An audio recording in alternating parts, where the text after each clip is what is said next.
अहिल्या, ओ अहिल्या, जैसे दरवाजा खटखटाया, कुंजी खटखटाया, लेकिन कोई आवाज नहीं आई। आज अहिल्या बड़े चक्कर में पड़ गई।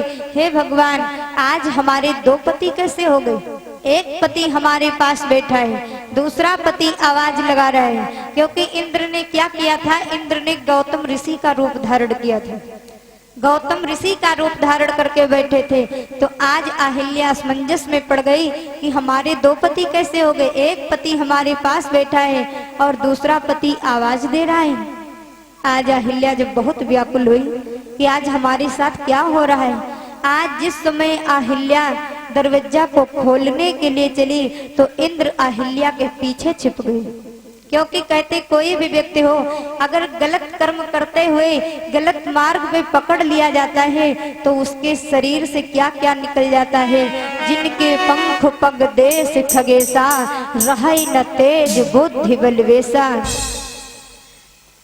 बताया जाता है कि जो व्यक्ति गलत कर्म करते हुए पकड़ लिया जाता है उसके शरीर से ज्ञान, विवेक, बुद्धि, बल सब निकल जाता है।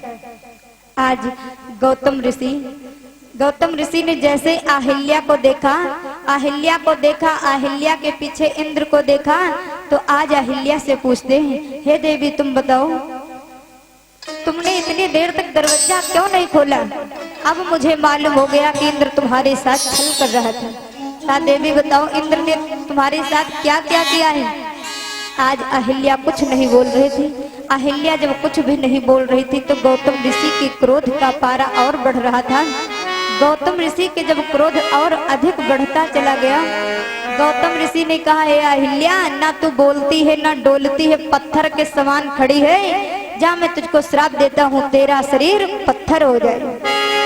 आज जब अहिल्या को श्राप दे दिया कि तुम्हारा शरीर पत्थर हो जाए, उसके बाद इंद्र को देखा। इंद्र से कहने लगे, हे इंद्र, तुम तो देवताओं के राजा हो, इंद्र लोक के मालिक हो, लेकिन आज हमारे घर छल करने के लिए आए हो। हे इंद्र, तुम्हें शर्म की कोई नाम की चीज ही नहीं है, आज हमारे घर में छल। हे इंद्र, जाओ, मैं तुझको श्राप देता हूँ। जिस भग के लिए तुम हमारे घर पर छल करने के लिए आए हो, जाओ, तुम्हारे स्त्री से 1000 भग हो जाएंगे।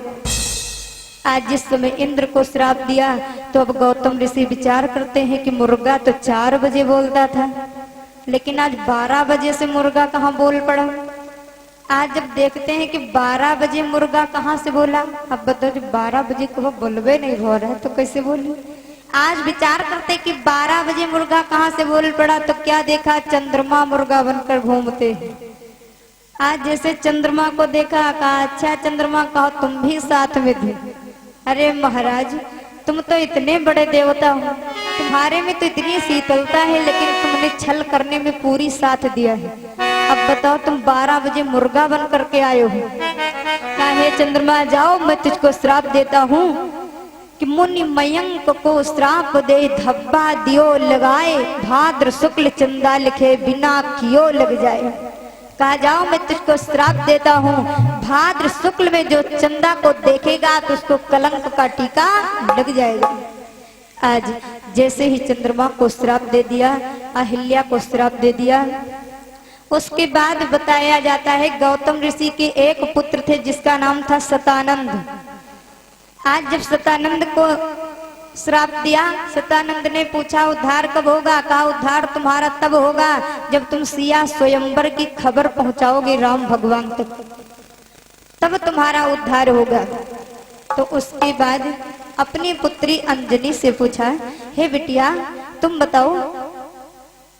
बताओ कि इंद्र जब यहाँ पर आया था तो क्या कर रहा था? हे बेटी, तुम बोलती क्यों नहीं हो? लेकिन आज अंजनी ना तो बोलती है ना तो डोलती।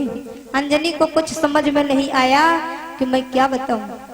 बोली शेरा वाली मैया की जय हो। अब बताओ, कुछ लोग तो जयकारा लगाओ, कुछ जने निंद्रा मारा नहीं सुनते हैं। हाँ, कुछ जने जयकारा तो तेज से बोली, लेकिन बोली को भैया दादा और माताएं बहने तो काल्हू हराई दी। बोलिए 33 कोट देवताओं की। अच्छा चलो भैया दादा क्लिप तुम न बोलो, देखिए आज बोली है कि नहीं, अब इतनी तेज से बोलो कि यहाँ तक आवाज आ जाए। बोली कृष्ण कन्हैया लाल की। देखो दादा साथ दिन उधर वाली नहीं ठीक कहा।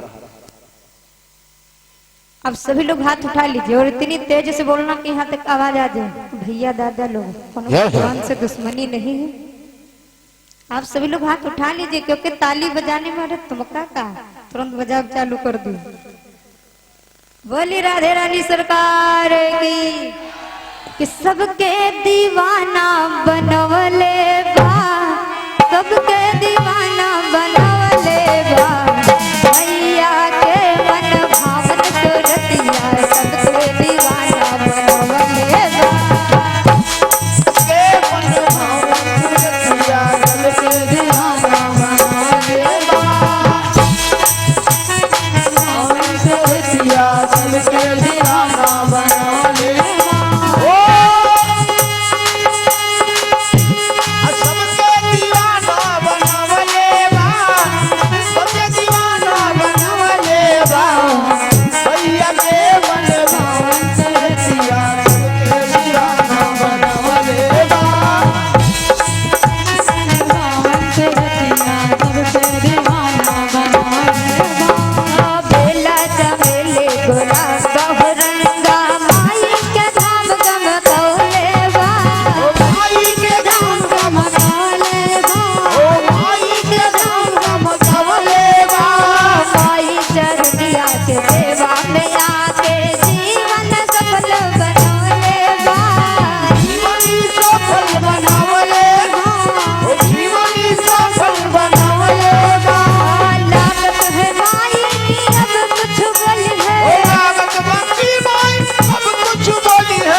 नहीं बोली।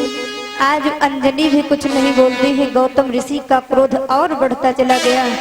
गौतम ऋषि ने कहा, हे बेटी, आज तो अपनी माँ का पक्ष ले रही है, तू कुछ भी नहीं बोलती है। जाओ मैं तुझको श्राप देता हूँ कि तुम्हारे कुंवारेपन में पुत्र का जन्म होगा।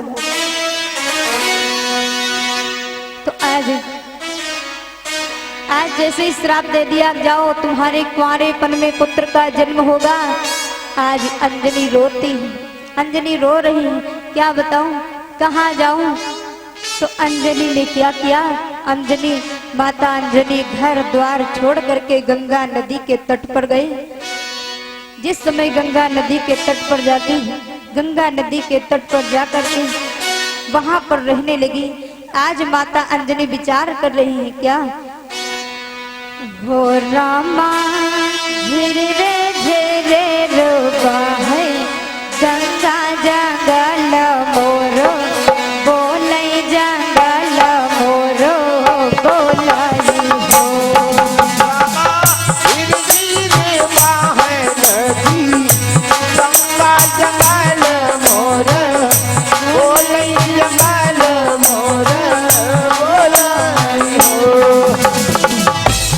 धीरे बाहे नदी गंगा जंगल मोर बोले जंगल मोर बोलाई हो।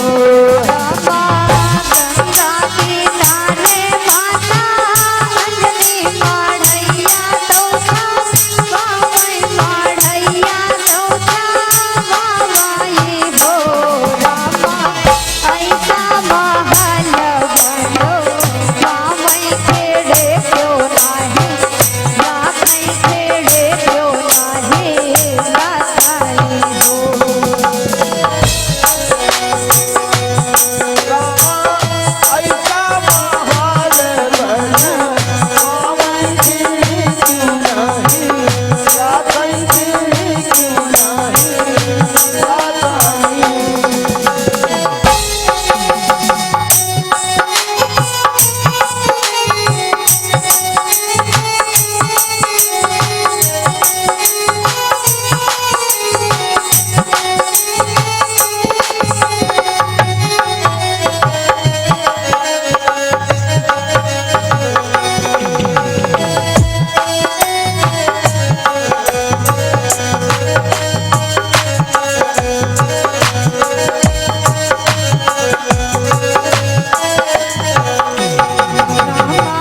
गंगा से लाल जो वावई पिया ये तो पनिया पिया ये तो पनिया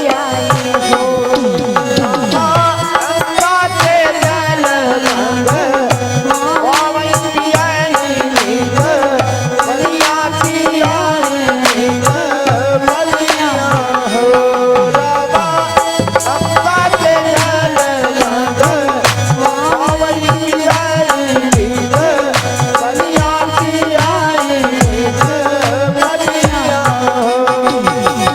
और आज माता अंजनी गंगा से नल लगवा करके जल को खींची हुई।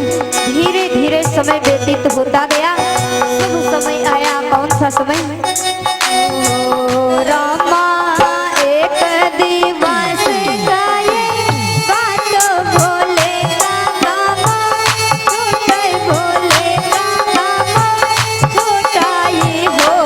रामा एक दिवस गाये बात भोले का गामो छोटे भोले का गामो छोटाई हो।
जिस समय भगवान शंकर के पीछे भस्मासुर पड़ गया, भगवान विष्णु ने मोहिनी का रूप धारण करके भस्मासुर का वध किया।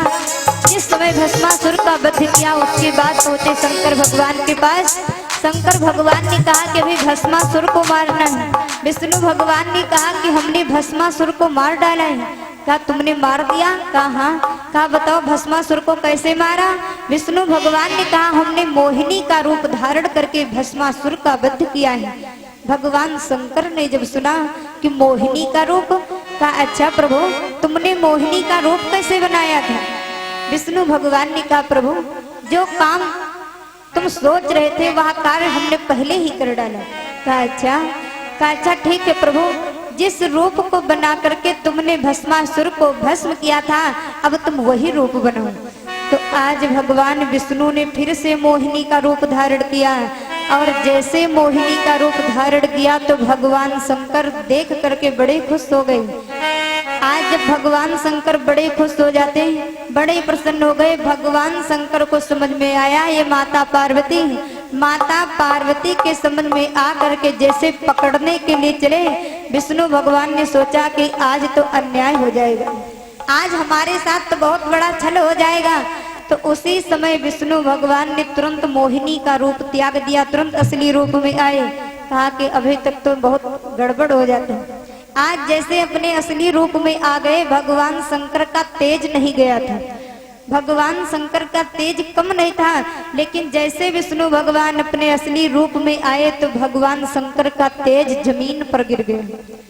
और जैसे तेज जमीन पर गिर गया तो उस तेज को उठा करके विष्णु भगवान ने एक पत्ते पर रख दिया। पत्ते पर रख दिया तो उस तेज को जल में प्रवाहित कर दिया, एक नदी में डाल दिया। और जैसे गंगा नदी में उस पत्ते पर रख करके वह तेज प्रवाहित किया, वह तेज आज बहते बहते कहाँ को जा रहा है? हो रामा जल के साथ हो माता अंजलि ते जो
भगवान बजरंगबली बाबा का जन्म हुआ।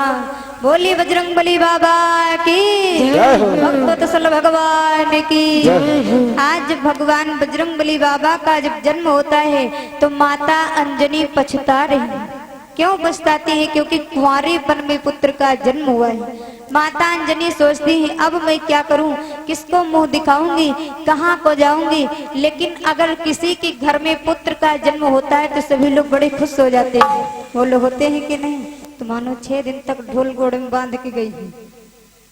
हाँ, आज जिस समय पुत्र का जन्म हुआ तो सभी लोग बड़े खुश हो जाते हैं। लेकिन जब एक देवी के पुत्र का जन्म हुआ तो माता अंजनी पछता रही है कि आज कुंवारेपन में पुत्र का जन्म हुआ, किसको मुंह दिखाऊंगी, कहाँ पुत्र को लेकर के जाऊंगी। लेकिन जब किसी के घर में पुत्र का जन्म होता है तो बहुत खुशियां मनाई जाती हैं और सोहर गाते हैं। तो कैसे गाते हैं?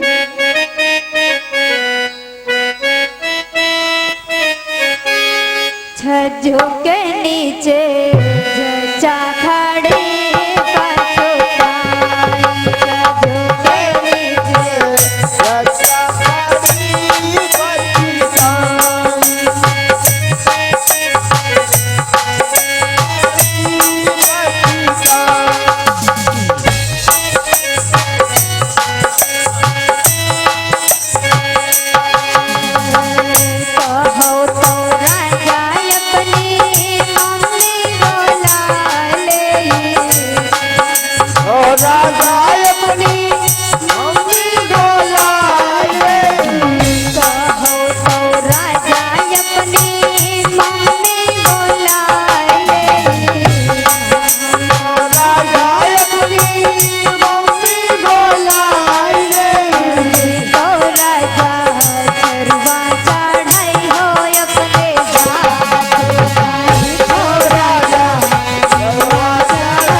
बजरंगबली बाबा की जय हो। तो आज जिस समय माता अंजनी के घर में पुत्र का जन्म हुआ तो माता अंजनी पछता रही हैं। जिस समय माता अंजनी ने पुत्र के शकल को देखा और जैसे ही हनुमान जी महाराज की शकल को देखा तो हनुमान जी की शकल कैसे है? हनुमान जी महाराज की शकल बंदर के समान है कि नहीं? जैसे बंदर